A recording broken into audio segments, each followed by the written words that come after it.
Bonjour à toutes, bonjour à tous. L'État veut serrer la vis face aux fraudes sociales dans le Jura. La semaine dernière à Dole, préfecture, parquet, police, mairie et représentants de la CAF ont signé un texte pour mieux travailler ensemble dans la lutte contre les fraudeurs. Et en particulier Baptiste Berthelin contre ceux impliqués dans le trafic de stupéfiants. Oui, et pour ça, les services de l'État vont collaborer de façon systémique. Pour chaque affaire portée devant la justice, pour chaque dealer présenté à un juge, la caisse d'allocation familiale va vérifier si le prévenu est allocataire d'aide de l'État. Si c'est le cas et que des revenus illégaux ont effectivement été touchés, ce sont l'intégralité des aides qui vont être suspendues. Des remboursements pourront même être réclamés par la CAF.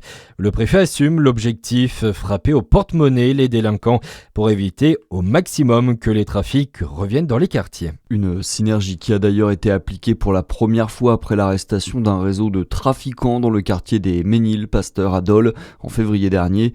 8 d'entre eux vont être expulsés de leur logement social, 2 autres vont perdre leur allocation pour personnes handicapées.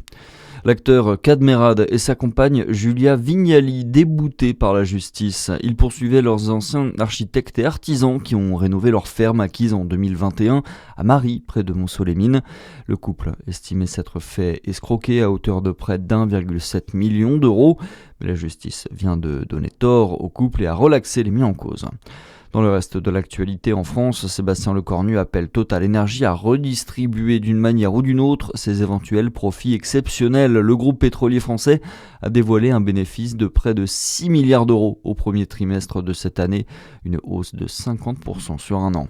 Nicolas Sarkozy, de nouveau devant le juge, l'ancien président de la République a été interrogé par la Cour d'appel de Paris dans le cadre du procès sur le financement libyen de sa campagne électorale.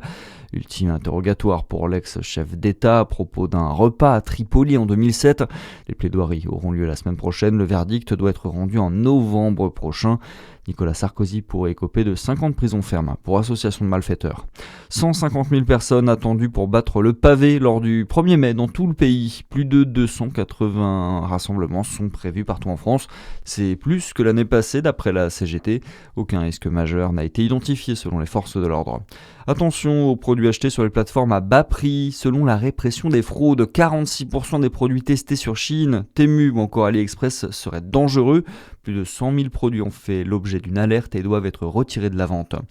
Et puis au football, la montée en Ligue 2, c'est peut-être pour ce soir. Le DFCO reçoit Châteauroux pour le compte de la 32e journée de nationale.